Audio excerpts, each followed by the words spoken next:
GBNews can also exclusively reveal that Labour risks losing up to 80 seats in areas where the Muslim population is double the national average. Now, is this proof that the Labour Party is engaging and is at the mercy of sectarian politics? That's all coming in tonight's action-packed show. But first, here's your headlines, and it's Sam Francis.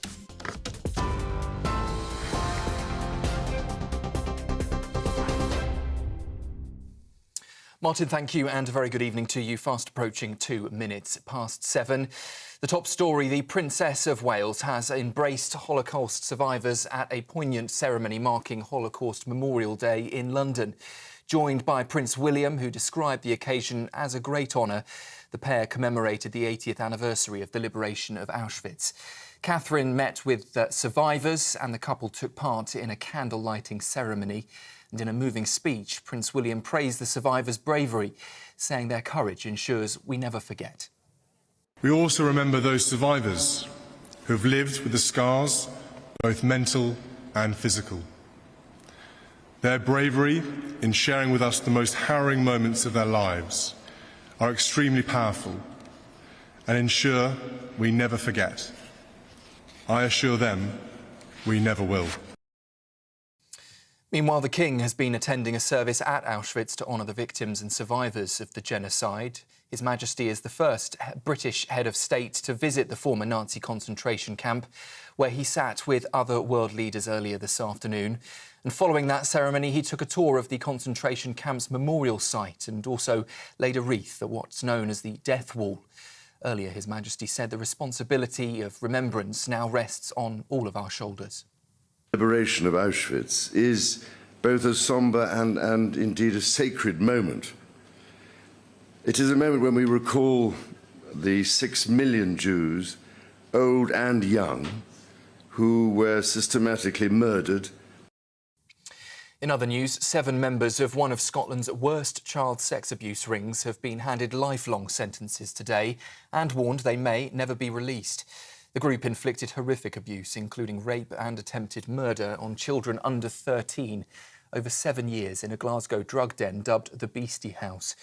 The judge described the abuse as beyond his experience and praised the children's courage and perseverance despite threats from the gang.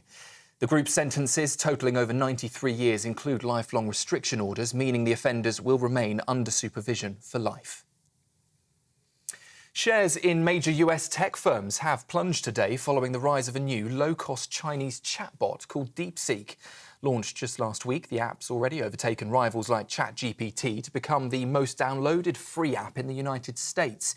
But the success was marred by a large-scale malicious attack on DeepSeek, reportedly shortly after US markets opened.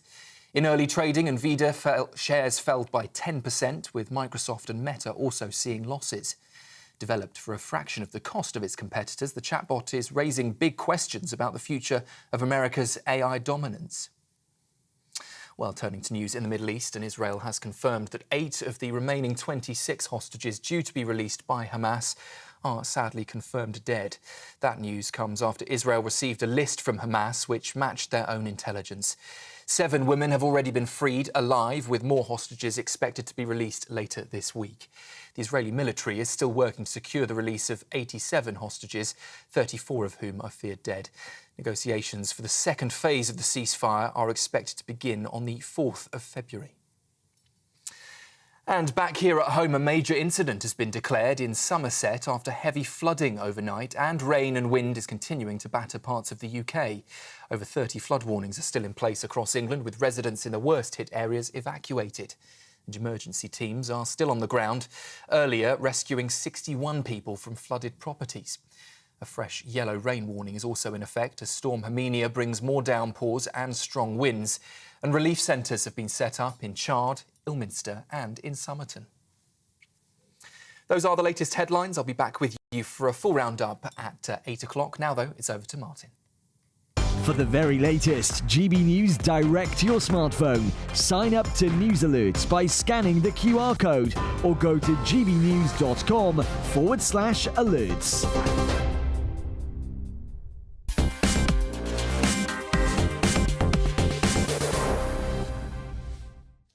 Thank you, Sam. Now, welcome back to Farage with me, Martin Dorr. And this weekend, President Donald J. Trump began to make good on his vow to remove those in the country illegally as two flights took off from the US headed towards Colombia. Now, Colombia initially refused to let the two planes land, but they soon changed their minds after the president threatened them with hefty tariffs. Meanwhile, back in the UK, a Pakistani rape gang ringleader has been walking around Rochdale totally scot-free after he simply renounced his Pakistani citizenship, making him legally immune to any form of deportation. Well, in total contrast, let's take a listen to what the Vice President said about America's approach to law-breaking immigrants. We know that there are cases of people who allegedly were properly vetted and then were literally planning terrorist attacks on our country. That happened during the campaign, if you may remember. And that was a very particular case. It wasn't clear if he was radicalized when he got here or while he was living here. I don't really care, Margaret. I don't want that person in my country, and I think most Americans agree with me. Now, what a contrast, and no wonder that so many people have been demanding that Brits should deal with our own migration crisis precisely like Donald J. Trump. Well, join me now is a human rights lawyer, David Haig. David, always an absolute pleasure. Isn't it astonishing that within a week of getting into power, filling the planes full of illegal immigrants, no excuses, no questions asked, clear off, get back to your country. If they get turned back by the president, then, well, 25% tariffs, and we might seize all visas for any official people, including government officials, from Colombia. In stark contrast, we can't even deport rapists who are living in the same communities as the girls that they sexually abuse. Is it not time for Britain to follow Trump and get these people out of our country? Good evening, Martin. I think we certainly need to change what we're doing when it comes to immigration laws and illegal migrants. And what Donald Trump has achieved so far is, I understand, and even as a human rights lawyer, but as a British citizen, I'm sitting here looking on with envy at how quickly and things are being achieved there. The problem that we've got, though, is not just the government, and it's not just this current government. If you look at previous governments, they've also not tackled the problem with illegal migrants. So we've got a problem with the governments, a problem with the leaders, and then we've got a problem with our existing laws. So even if we had a strong leader like Donald Trump, where we are at the moment with our laws, it would be very difficult for someone to do something similar. Why? I mean, the thing is, Giorgia Meloni, they're in the European Court of Human Rights. They're in the European Union. They tow boats back to Libya. They refuse to let boats land on their coastal property. Why can't we do the same? Are we just hiding behind laws? Would a strong leader in Britain be able to do a Donald Trump? Yeah, absolutely. I think if the will was there, and that's the key thing here, if the will was there, then I think certainly you can. But if you look, there's a case in the news today about some chap that can't be deported back to Albania. And his case has started in, I think, 2014. So this is successive governments. It's the Labour government, it's the Conservative government, and it's the coalition governments. That includes the Lib Dems. No one through all those three have managed to do anything strong. So if you look at where we are today, if we had a leader that could do agreements, return agreements with other countries using similar things perhaps to what Donald Trump has done. We may not be in a position to do that, but that would help from the deportations that have been stopped from a human rights law perspective. But again, there isn't that person in government at the moment, and there doesn't appear to be one anytime soon. Well, perhaps there might be waiting in the wings, and he's normally sat in this chair right here. But David Haig, £16 million worth of British foreign aid goes to Pakistan every year to help women and girls, to help their women and girls. Meanwhile, we can't deport Pakistani rapists who are abusing and raping our girls. Surely a strong leader could come in and just say, enough of this already. We've got to completely short-circuit this system and just get these people on flights and get them out of here. If there's a diplomatic incident, so what? Bring it on. The simple answer is we could do that. If we had an agreement with Pakistan that basically said, similar to what the Conservatives tried with Rwanda, this is a safe country. We had an agreement and we had enough assurances that people that we deported back would be treated in accordance with our human rights laws, the ones that we've signed up to, then there is potential for that to happen. But again, looking at Keir Starmer, I don't see that's something that he would do. So it's not likely to happen. And again, it's not just the Labour, it's Conservative and the Lib Dems in coalition. So quite rightly, I mean, what you said about Nigel Farage and reform, they are the only ones that haven't had a chance yet in terms of dealing with this. And even as a human rights lawyer, it's difficult to say that, but it looks like that might be a solution. All right, David, here's one for you. Just say Nigel Farage, I don't know, was the Prime Minister. Just say Nigel Farage said, I'm not taking any more of this. I'm putting these people straight back on the first flight to Pakistan. And if they get flown back, I'm stopping foreign aid. Legally, could he do that? Could the European Court of Human Rights get in the way? Or actually, are they hiding behind that as an excuse? Could we just go full Trump legally? I mean, absolutely, we can do it. There'll be legal ramifications, but there's nothing stopping us doing it in terms of, no one's going to be there with an armed force saying you cannot do this. But there will be legal implications from the courts afterwards, and those are things we would obviously have to deal with then. But, I mean, presumably at that point, that strongly they wouldn't care. They think it'd be a price worth paying. It'd be a message worth sending out. That finally, after all these decades, all these years and years of talk, we'd finally have somebody saying we're taking back control of our borders, we're taking back control of our sovereign laws and, sod the consequences. Pardon my French, but that feels like where we're at. Yeah, absolutely. I mean, I think, obviously, we've spoken a lot of times about the problems with migration and legal immigrants and the courts. And there's so many of our systems that have been broken. And we do need something changing. And there clearly isn't anyone on the horizon, certainly in this government, that's going to be able to change that. And so I think, unless there is a change of government, we are going to see more and more cases where people are unable to be deported. Again, there was a gentleman in the news today who isn't able to be sent back to Albania because of links to, his stepchildren. Yeah. Now, that's probably stretching the human rights laws that were put in place in 1950. It was signed, the European Convention on Human Rights, to the absolute limit, if not breaking point. So something does need to be done, even more so to protect the genuine people that need asylum, that need to come here. But it's not working, I think, for anybody at the moment, other than those coming here illegally. OK, David Haig, a common-sense human rights lawyer.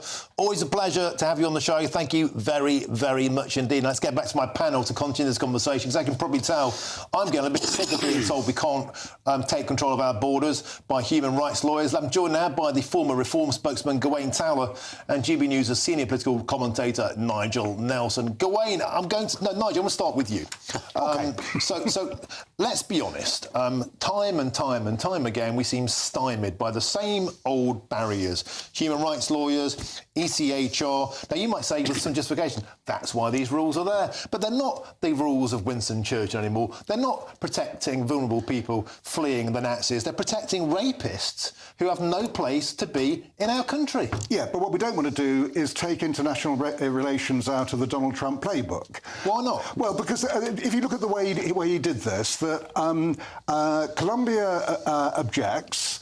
He could have actually asked them nicely. They took 124 plane loads. They sent 2 plane loads back when he asked nicely. Well, no, they took 124 plane loads from America last year of their own migrants. So there was no problem about doing it. There was a problem about sending military aircraft, suddenly sort of just dropping them there without any kind of agreement.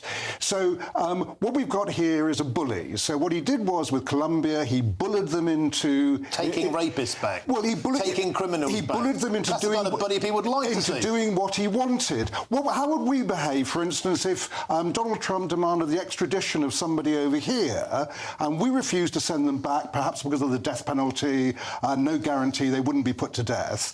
We would object to that, and then Donald Trump would bully us and threaten tariffs. What if that Donald Trump wanted the English Channel named the George Washington Channel, and we didn't do it? That might have been a joke.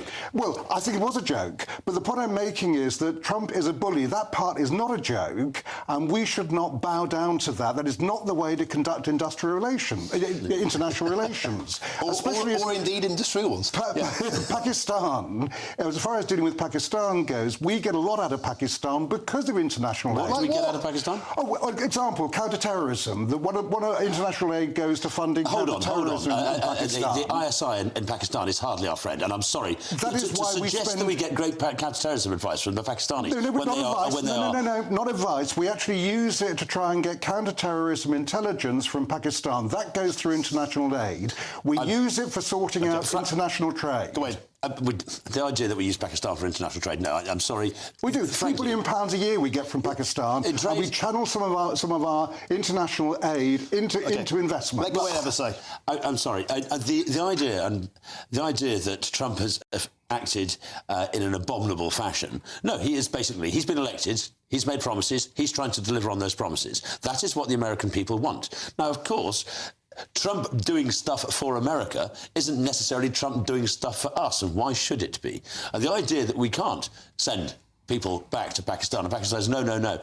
He has no, well, no, your people, you take them. And if they turn back and say, no, tough. It is not in our interest to have these people in our country. Why should we have them? Particularly if they have joint nationality, particularly if they're migrants, if they're illegal migrants or whoever. Why should we keep them? There's no good reason whatsoever. And presumably, Nigel, last word to you.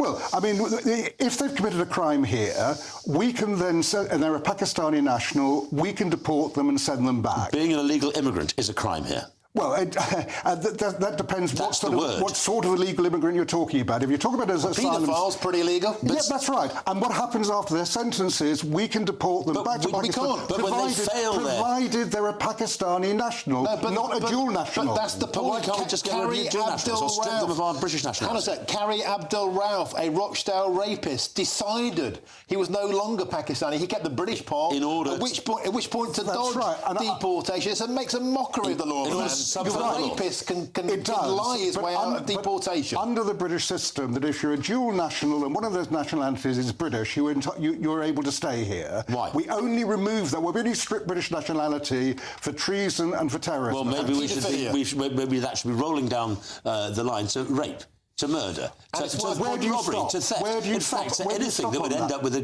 custodial sentence in this country. It's worthwhile, gentlemen, it's worthwhile pointing out that Carrie Abdul Rauf was stripped of his British citizenship in 2015. When he got out of jail, he challenged that, and you guessed it, his human rights came first. I digress, gentlemen. A great start to the show. Thank you very, very much. Now, next on Farage, 3 police forces have come under criticism for issuing guidance, telling officers to avoid terms like black sheep and blacklisted, citing concerns, of course, about potential racism. Is this yet another example of wokeness gone mad? It's a black day for free speech. Pun intended. That's next. Lee Anderson's Real World, Fridays from 7 p.m.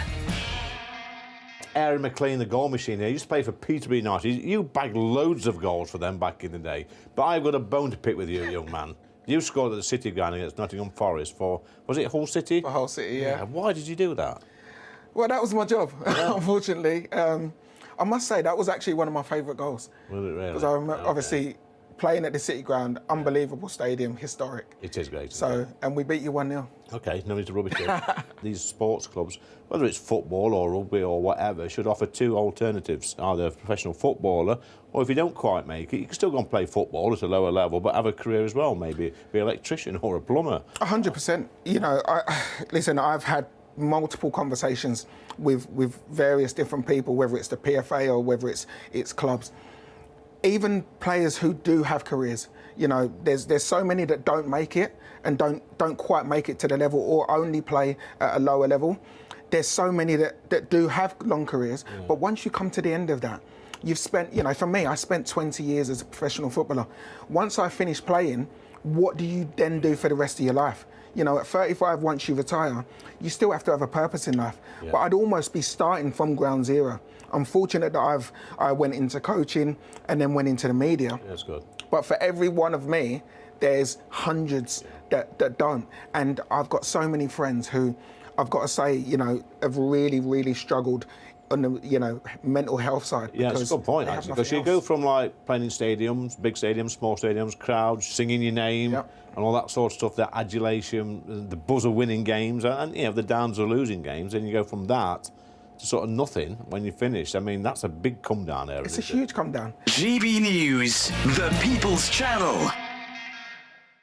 If you want your news to be straight talking, this is the nightmare for the Conservatives again. Down to earth. It's not just Nottingham where this is happening, is it? And most importantly, honest. Hard-working, middle-class taxpayers, they'll get their book thrown at them. Then catch me, Martin Daubney, Monday to Friday, 3 till 6 p.m. on GB News, Britain's news channel. Headliners on GB News 11 p.m. every night. It's got 3 top comedians going through the next day's newspapers so you don't have to read them, which is great. That's a good point. He's lying. I mean, maybe he's not lying. That's Headliners every night from 11 p.m. and 5 a.m. as well on GB News, Britain's news channel. This is Britain's Newsroom, where your voice matters. It's just astonishing. With expert analysis and honest opinion, we don't just keep you informed. We bring you unique perspectives you won't see anywhere else. Can't argue with any of that. When the news happens, it happens here. On Britain's Newsroom, weekdays from 9:30 a.m. Only on GB News.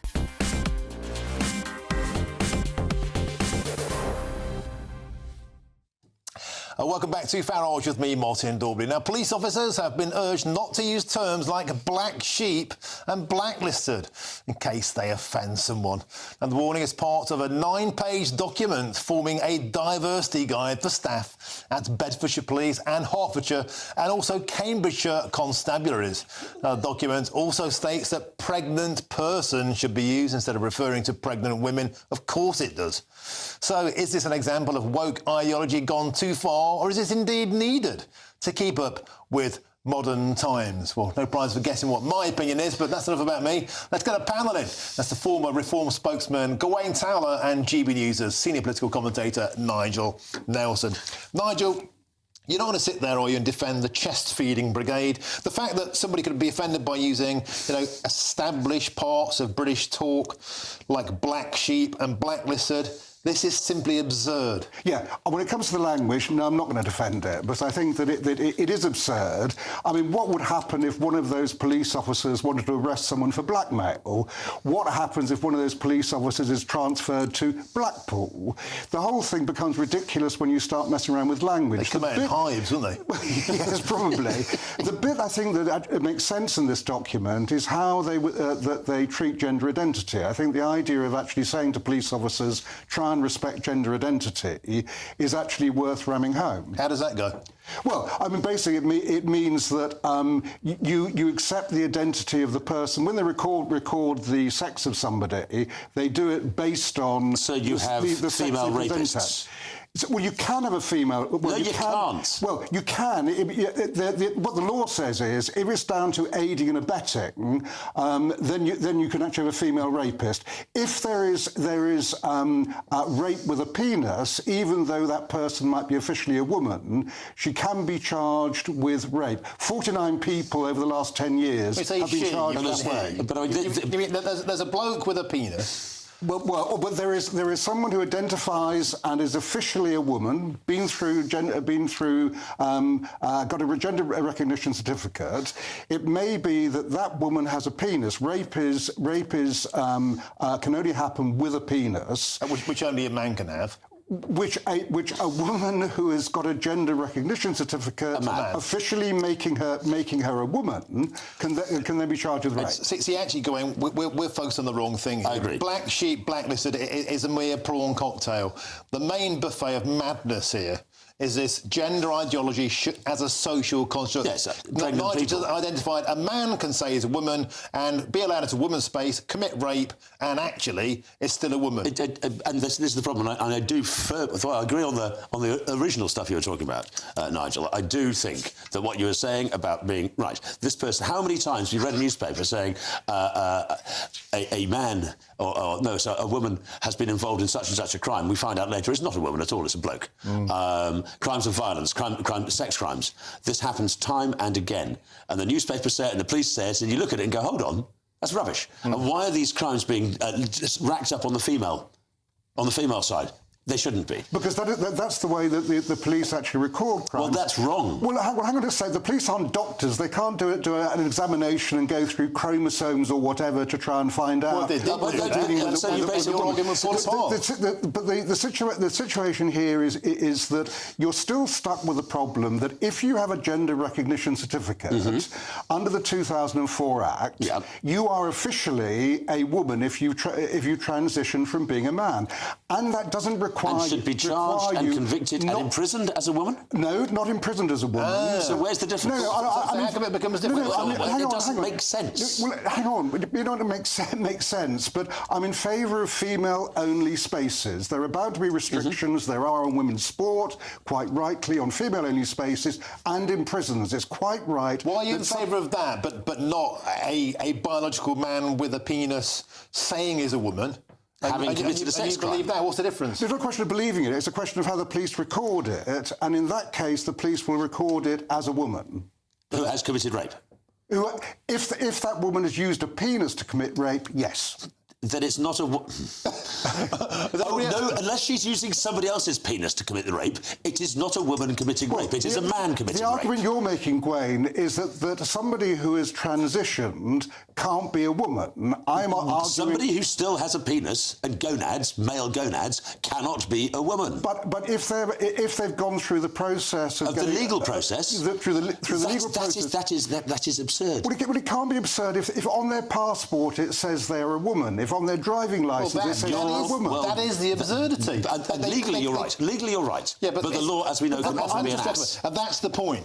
This woke police guidance, actually, black sheep blacklisted, is a distraction. This thing here, gender as a social construct, that ignores biology. Donald Trump just said there are two sectors, male and female. The vast majority of America said yes, I agree, because hey, guess what? That's true. So does biology. So does reality. So do I. So does science. So do I. There are only two sexes, male and female. I agree with that totally, but there are several genders. One thing I'm just thinking about this. We're going to be talking about... but what will happen? What will happen when we talk about black sheep and all the rest? What will happen to this report? There'll be a whitewash. And on that bombshell, we should probably call time.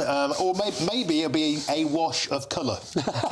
Maybe it'll be a sheep of colour, and maybe you'll be colour listed. I don't know what I'm saying here. Thank you very much. We've all gone through some sort of looking glass here. Thank you very much, gentlemen. Excellent stuff. Now, a spokesperson, not a spokesman, on behalf of the three forces has said this.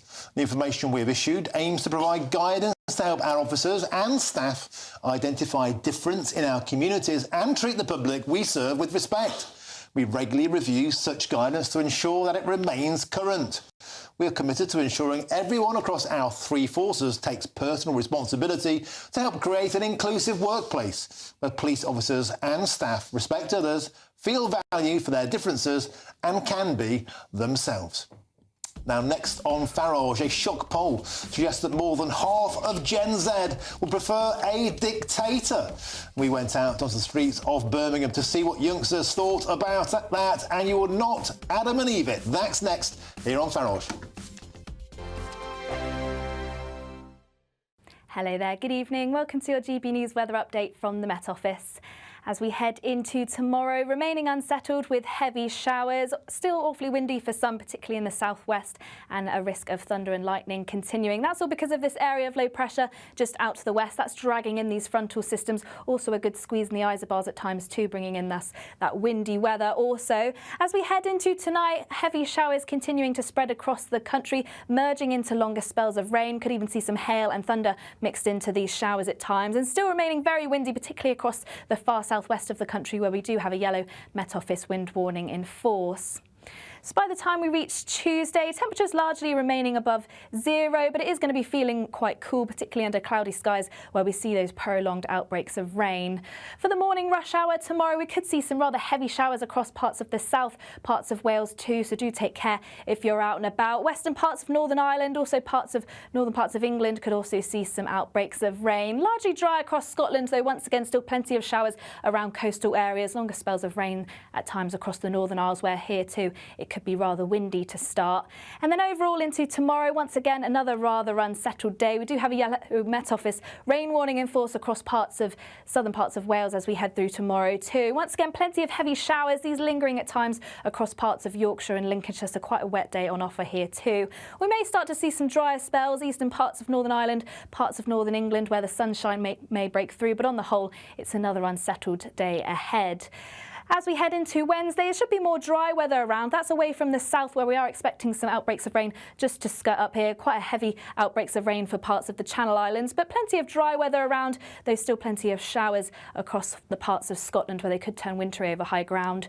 More dry weather as we head towards the end of the week, but otherwise temperatures remaining around average.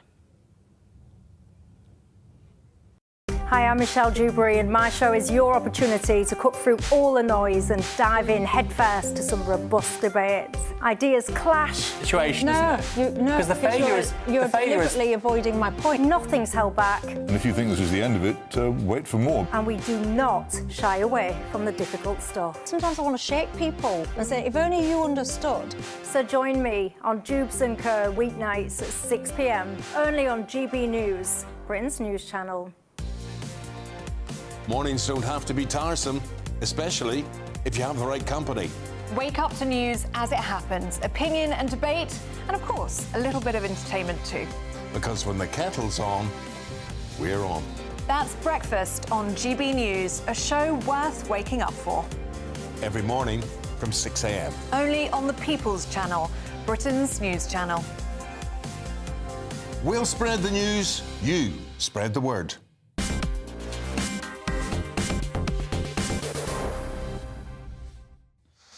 Welcome back to Farage with me, Martin Dorby. Now then, here's one for you. Does democracy need a dictator? Well, a new poll commissioned by Channel 4 shows that more than half of Gen Z believe that Britain should be ruled by a dictator. Seriously, they actually said that. Well, 1 in 3 would want an army. What's the army in charge? 1 in 3 want martial law. Now, this poll is a cause for concern. It appears that years of political mismanagement has disillusioned Gen Z with democracy altogether. Now, GB News spoke to some Gen Zers in Birmingham earlier on today. Have a listen. I believe the UK should become a dictatorship because I think we need one strong leader to run the country. However, on the other hand, I think it would be good if we had a party running because I think it's important that we have multiple opinions. Well, I agree that we do need strong leadership, but I don't think in that sense that one-person dictatorship is the best method for that. I'd probably say diplomacy is generally better because it's more representative of the general population. I personally think that the UK should not become a dictatorship, only because I think people like Parliament have a significant role to play here in the UK. Thank the God she came in at the end there with a bit of common sense. Now, joining me now to discuss this is my panel. Not at all dictatorial. The former Reform spokesman, Gawain Towler, and GB News' senior political commentator, Nigel Nelson. Gawain, I'm going to start with you. I find this astonishing. 52% wanted a dictatorship, 33% want martial law, 47% want a revolution. What does this say to you? Are they just so fed up of this vanilla status quo? They want real action. I think there's something on the idea of some form of strong leadership. They have looked at British politics. They have looked at the politics in which they grow up in. And they see failures at the democratic level. They see a weak, a soft, a centre that doesn't do anything, makes promises and fails to deliver them. They see nothing actually happening. And they also see a future where they have no democratic engagement because they're never going to have a house. They're never going to have a family. Why would they? Why would they be able to? So the idea of having somebody strong to come through and blow away the cobwebs of our current system, I can see that being attractive. But I think there's part of the problem is when I grew up, I was talking to not that old men and women who had been through the war, who knew what dictatorship was. Up until the 70s, we were in the Cold War. People knew what dictatorship was. They knew people being locked up, being sent to Siberia. They knew what this meant. And I don't think anybody under the age of 34 actually has a clue. It's all the other side of the world. It's in North Korea. It's in China. It's not here, and it's not part of their lived experience. And that's a big change. And I wonder, actually, Nigel, if a lot of these people think, I don't know, like Donald Trump's a dictator. He got elected. with a huge mandate. Do they understand what dictators is? Or, actually, are young people just so listless, they got, in a sense, they got addicted to dictatorship during COVID lockdowns? They're so feeble-minded, they need to be told what to do and how to live. I certainly think that Gwayne's right about there's a disillusionment with democracy and the results of it. The idea that a dictatorship is the answer to it, or having the military rule over us, is obvious nonsense. I was at Auschwitz last month. Today is Holocaust Memorial Day for this poll to actually turn up. And I think that these young people should have watched the coverage today on GB News and see exactly what it means. I think they should go to Auschwitz and see what happens when a dictatorship exists and can then industrialise the business of death. And it's an absolutely frightening experience. So obviously we go back to the Churchill thing, don't we? That democracy is rubbish, but it's the least worst form of government. And that's why we use it to keep our checks and balances going. But it is incredible that 33%, Gawain Towler, said they would like the military to rule. This is a banana republic territory. Maybe they like nice uniforms. The Brigade of Guards will look damn fine in Parliament Square, and the fact they do when they are there. But no, I think that obviously I'm being silly. But I think one aspect, and we do have some people in our politics, and I would say the net zero zealots, who actually think that they are so right that the voices of people who oppose them are irrelevant, because those people are stupid, they don't understand, and we know better, and therefore, because we know better, we should be able to ride roughshod over other people's opinions, because the cause is so important. It is the ends justify the means. And in so many dictatorships, people say this is a good idea. Communism's a lovely idea on paper, but it's not in reality. Okay. And there is that feeling that we are better than you, and therefore, and that is quite strong. If you think of the Greta Thunberg stuff, pumped through schools for decades now. Okay. It's a problem. Gentlemen, we have to leave it there. The new dictators, they don't wear Nazi uniforms, they wear sandals and eat muesli. Thank you very much, Gawain Towler and Nigel Nelson. Now it's time for What the Farage. And the Lord Mayor of Lambeth, John Paul Ennis, has been left red-faced after appearing on TikTok, bragging about how sick it is to have access to a chauffeur-driven limousine. Speaking to an influencer called DJ AG, Ennis said that it was sick that he gets a car and is driven around. And by the way, Lambeth Council is increasing residents' parking charges to £800 a year to reduce car use. Now, here is the Lord Mayor himself boasting about that limousine on TikTok. Yeah, so my name is JP, I'm the Mayor of Lambeth. Make some noise for that! The Mayor of Lambeth in the building, man. What's it like to be a mayor? Yeah, it's mad, I can't lie, it's sick. Normally I wear, not a pouch, I wear a chain. So that's pretty nice, yeah. Get a nice car as well, get driven around, it's a vibe. Now, for those listening on radio, the Mayor of Lambeth, though, who sounded like Ali G, is actually a ginger fella.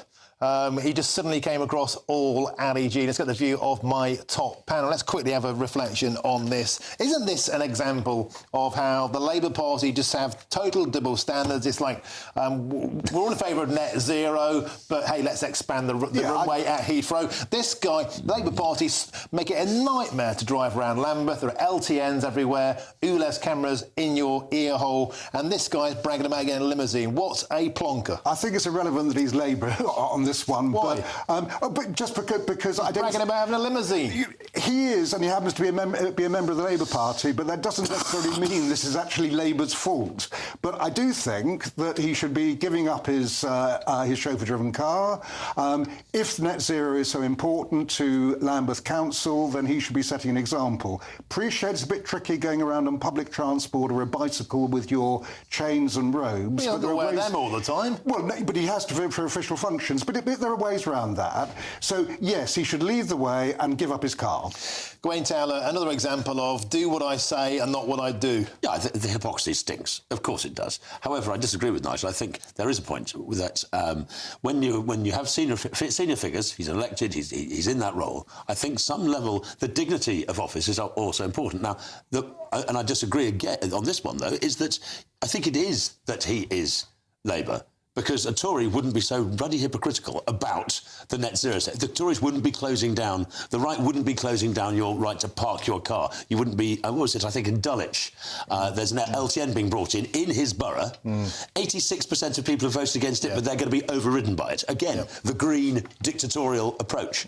We are no better than you. You may be democratic. And it's the hypocrisy that stinks. I do not want every single person who is a senior person to be going on a line bike. I might pedal a line bike, but I think it is right and proper that they should be able to use an official car. I'm talking about leading by example.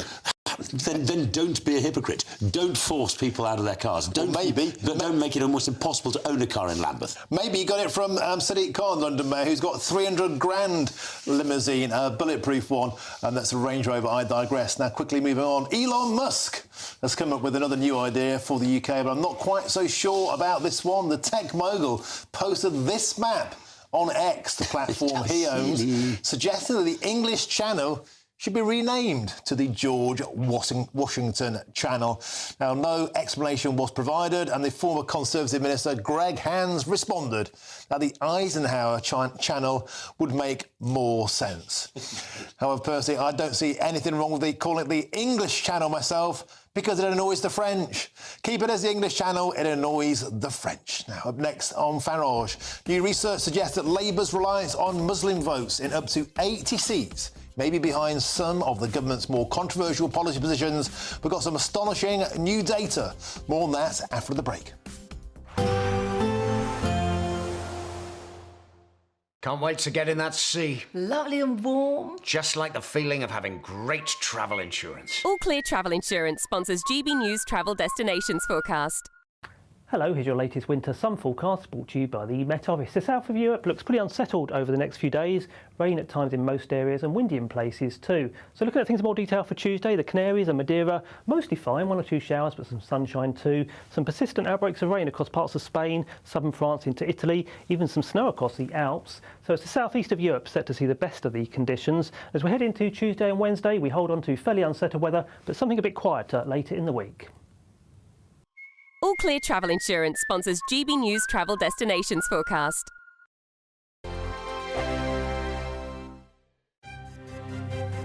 GB News Breakfast, every day from 6 a.m. Now, we're going to introduce you to Liam Wildish. Liam, well, I'd like to think he's a friend of mine because I follow him on Instagram, on TikTok there as well. You're a big fan, aren't you? Big fan, because there's what he does. He's a cleaner. He cleans signs. But the thing is, he's not employed by councils or whatever. He does this voluntarily. And you sort of think to yourself, well, who cleans these signs? Why have these signs been allowed to get into this terrible state of disrepair and filthiness? So basically, long story short, about 6 years ago, I used to be a window cleaner. In the community where I lived, I noticed all of the road signs were filthy, and I was perfectly equipped to clean them. So basically, I cleaned the road signs as a bit of a thank you to the community and sort of make a little bit of awareness of my window cleaning business at the time. Sort of cleans up the area, makes the road safer, and that's kind of how that started. And people found it like a really satisfying sort of approach. So that sort of led on to today of a video in cleaning the dirty road signs and making sort of satisfying content with it as well. What is the equipment? What have we got here? So this is a water-fed pole system connected to a backpack, which is what feeds the water through the end of the brush there. It's perfectly equipped to basically remove this green dirty, it's like a mildew build-up that you get on the signs. As you can see, this is like extremely effective at removing so. So GB News viewers, if they spot a particularly grisly sign in their area, then they can get in touch. They can do, yeah. And Liam Wildish, the sign guy, can sort you out. If you find Liam the sign guy online, drop me a message, let me know, and I'll add you to my list of places. GB News, the People's Channel. Headliners on GB News 11 p.m. every night. It's got 3 top comedians going through the next day's newspapers so you don't have to read them, which is great. That's a good point. He's lying. Maybe he's not lying. That's Headliners every night from 11 p.m. and 5 a.m. as well on GB News, Britain's news channel. If you want your news to be straight talking, this is a nightmare for the Conservatives again. Down to earth. It's not just Nottingham where this is happening, is it? And most importantly, honest. Hard-working, middle-class taxpayers, they'll get their book thrown at them. They catch me, Martin Daubney, Monday to Friday, 3 till 6 p.m. on GB News, Britain's news channel. This is Britain's Newsroom, where your voice matters. It's just astonishing. With expert analysis and honest opinion, we don't just keep you informed. We bring you unique perspectives you won't see anywhere else. Can't argue with any of that. When the news happens, it happens here. On Britain's Newsroom, weekdays from 9:30 a.m. Only on GB News.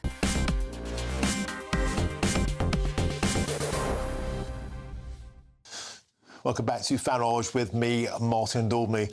Now, astonishing new research exclusively revealed to GB News sheds new light on what may be driving some of Labour's most controversial policy decisions, from refusing to ban cousin marriages to rejecting a national inquiry into the ongoing rape gang crisis. Because findings from the Centre for Migration Control suggest that Labour risks losing up to 80 parliamentary seats in areas where the Muslim population is double the national average or above. Now, this was evident in the last general election, where Shadow Cabinet Minister Jonathan Ashworth lost to a pro-Palestine independent, and big names like Jess Phillips, ministers, and Wes Streeting narrowly avoided defeat to their own pro-Gaza independents. Now, the report suggests that Labour's reliance on Muslim votes may be shaping its policies and raising critical questions about the implications and the future direction for democracy in areas where the Muslim majority population perhaps is holding the rudder of policy direction. Well, to discuss this, I'm joined by Rob Bates, who's the Research Director at the Centre for Migration, who did that research for us here at GB News, and Mohammed Amin, he's the former chairman of the Conservative Muslim Forum. I'm also joined by Sir Jacob Rees-Mogg in the studio to get his take on this too. Rob Bates, let's first come to you. Talk us through the data you have, tell us where it comes from, and tell us what it tells us about where the Muslim vote is and what this means for the Labour Party. So I think you're very right to point out that there do seem to be some suspect decisions taken by the Labour Party when it comes to policy at the moment. Obviously, not just to grooming gangs. We've had silence over the Sharia law court proliferation, and we've obviously then also had them pushing for this Islamophobia definition. So there seems to be a certain decision-making process taking place. What we've tried to do is ascertain exactly why. We've used census data, which has been cross-referenced with the constituencies within which people are residing, and we've managed to ascertain that of the 89 seats in the UK where the Muslim population is twice the national average, which is about 12 to 13% being twice the national average, that 80 of those seats are Labour. 5 of those are held by those Gaza independents that broke through in the last election. We have a map on the screen now. It's rudimentary, but it shows us that we certainly have huge clusters of where this is an issue. No surprises, that's in areas like London, Leicester, Birmingham, and across the northwest. And actually, it's worth pointing out, a lot of these areas, not saying the two are linked, but a lot of these areas are those 50 grooming gang towns we talked about, where there's been a huge concern, Rob Bates, about the political leanings, and is that potentially causing there not to be those investigations? We've got another graphic, I think, we can show you of those seats. No, we don't. So talk us through the constituencies, the areas and the preponderance and what this might be doing to policy. So I think it's important to realise that at about 10% of a population, a group is able to exert quite considerable influence on the outcome of an election. We saw this in the 2003 by-election in Brent, where the Muslim voted en masse as a bloc, and that was able to determine the outcome to some extent. So when we look at these seats, we see people such as Wes Streeting, we see David Lammy, we see Emma Reynolds, very senior Conservatives that are in seats where... very senior Labour, unless something dramatic has happened with defections that I've missed. Very serious Labour politicians, front-bench politicians that have considerable populations within their constituency that are disproportionate across the country. We also need to realise that about 17% of Labour councillors, those grassroots campaigners that help get MPs elected and do the day-to-day things, are in those seats where 20% of the population is Muslim as well. So it's clear that there is a strong link that the Labour Party has in its areas of strong support, and the Muslim population being larger than average. Let's bring in now Mohammed. I mean, people live in clusters all around the land. You get clusters of white working class people. You get clusters of all sorts of populace. Is any of this an issue for you? Do you think this is perhaps shaping policy? And more to the point, we hear a lot of talk about the Labour Party keeping quiet in order to get the Muslim vote. Is there any truth in that? Well, first of all, immigrant communities generally tend to cluster when they arrive in a country at the beginning. And I've looked at the census in quite a lot of detail in 2021, 2011, 2001, and the big picture trend is, first of all, that all immigrant communities are generally dispersing.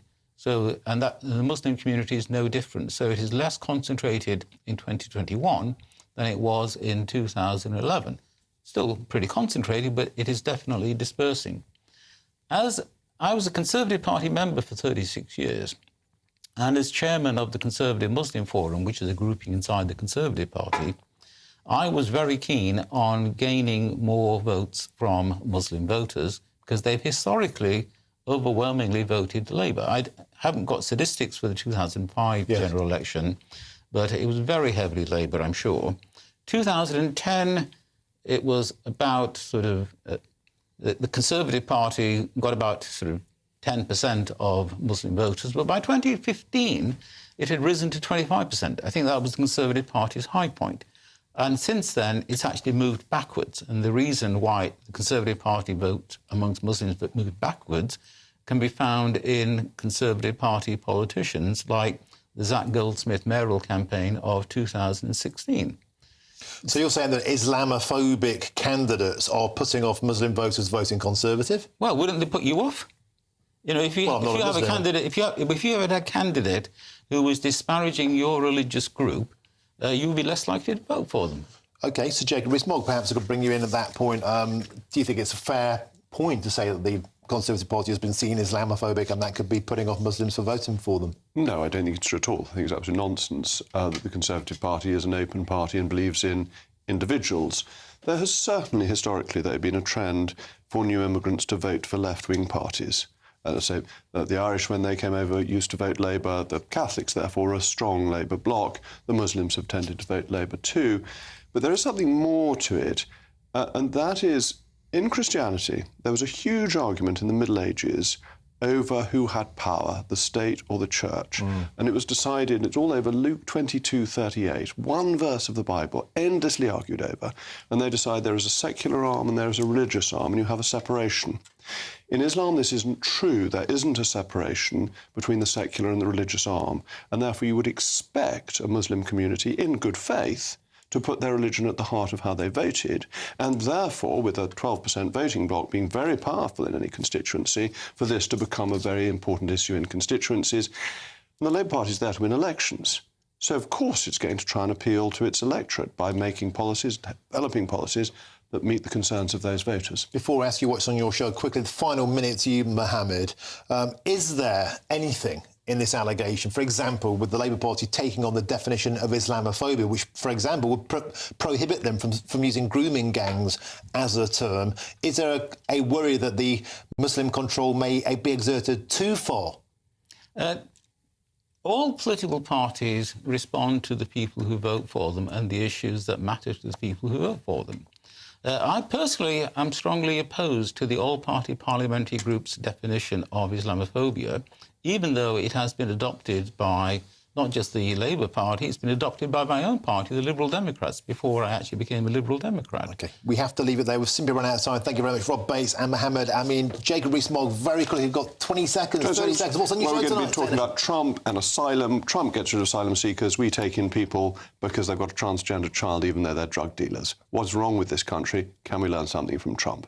And you've actually got about another 20 seconds. What else you got? No, what else have we got? Lots more. We're going to be talking about demographics, the fact that people, unlike me, I've got 6 children. So come on, we've all got to have lots of children because the economy is going to decline by 7% if we carry on at our current birth rates. And we're going to talk about Labour proposals to give up on Brexit and gradually watering it down. We see that from Rachel Reeves and others. That's it. State of the Nation is up next with Jacob Rees-Mogg. Thank you to my panel tonight. It's been excellent. I'll see you tomorrow at 3 o'clock. First is your weather with Honor Critic.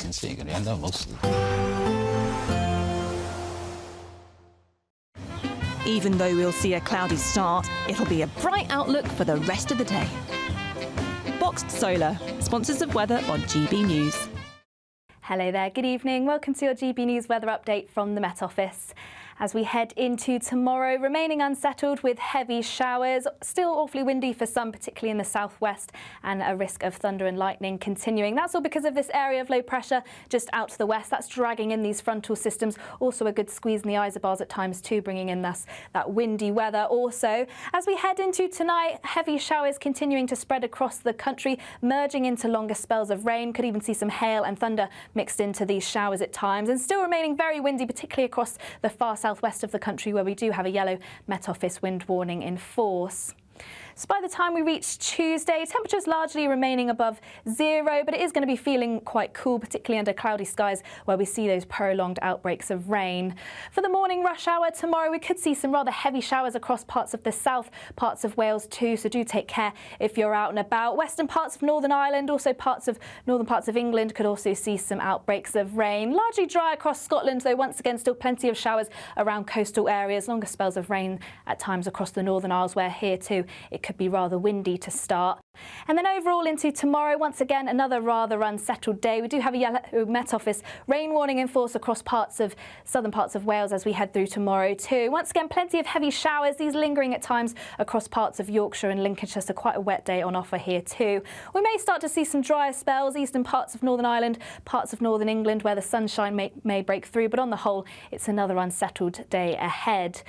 As we head into Wednesday, it should be more dry weather around. That's away from the south where we are expecting some outbreaks of rain just to skirt up here. Quite a heavy outbreaks of rain for parts of the Channel Islands, but plenty of dry weather around. There's still plenty of showers across the parts of Scotland where they could turn wintry over high ground. More dry weather as we head towards the end of the week, but otherwise temperatures remaining around average. We'll see a cold snap, which will quickly develop into a warm front.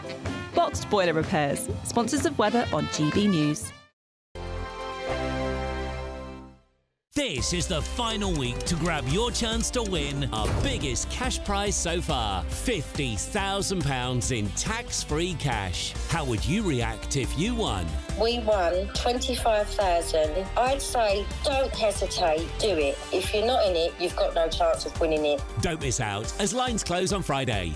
For another chance to win, text cash to 63232. One entry costs £2 plus one standard network rate message. Or text bonus to 63232. 5 entries cost £5 plus one standard network rate message. Go to gbnews.com/win. Entries start from just £2. You can call 0903 681 3232. Calls cost £2 plus your network access charge. Or post your name and number to GB10 PO Box 8690 Derby DE1 9TT. UK only. Entrance must be 18 or over. Lines close at 6 p.m. on the 31st of January. Please check the closing time if listening or watching on demand.